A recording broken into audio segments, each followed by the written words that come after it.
মালদার গাজলে যোগ্য হয়েও আবাস যোজনার ঘর নিলেন না পঞ্চায়েত সমিতির সহ সভাপতি শিখা মণ্ডল সরকার।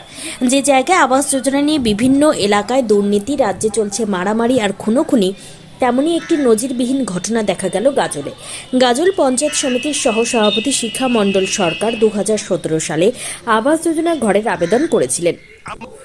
তারপর মাঝে কয়েকটা বছর চলে গেলেও তিনি জনপ্রতিনিধিদের দ্বারা নির্বাচিত হয়ে গাজল পঞ্চায়েত সমিতির সহসভাপতি পদ সামলে জনপ্রতিনিধির কাজ করে চলেছেন।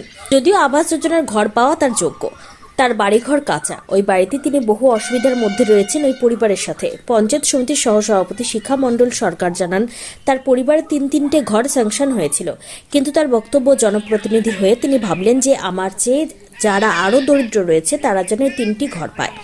তাই নিয়ে গাজল ব্লক দপ্তরে বিডিওকে লিখিতভাবে পঞ্চায়েত সমিতির সহ সভাপতি জানান যে তার নামে ও তার পরিবারের নামে মোট 3টি আবাস যোজনার ঘরে এসেছে, তা তিনি বাতিল করার জন্য আবেদন জানান, যাতে ওই 3টি আবাস যোজনার ঘর দরিদ্র সীমার নিচে যারা আছে তারা পেয়ে যান।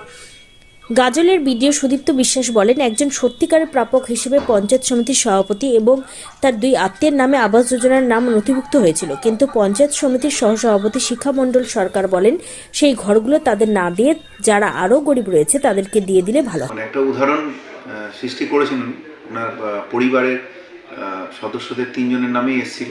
ওনারা পাওয়ার যোগ্য, মানে প্রাথমিক বিচারে যে ক্রাইটেরিয়াগুলো আছে উনি তো পাওয়ার যোগ্যই আছেন, কিন্তু তা সত্ত্বেও উনি আমাদেরকে লিখে জানিয়েছেন যে যদি আরও কোনো গরিব মানুষ পায় তাতে ওনারা খুশি হবেন।